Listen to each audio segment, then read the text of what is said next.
3/7/2012, about 1:30 in the afternoon.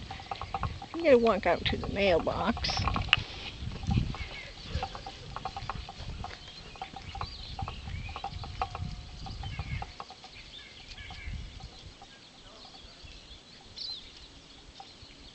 Hear the birds.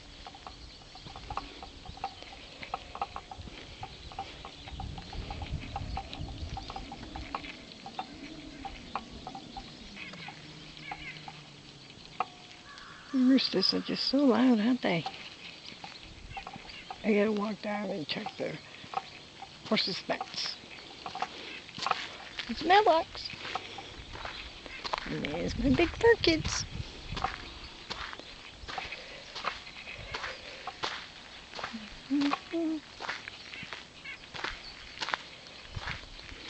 So I'm standing on the road. Actually, I'm standing on the tar.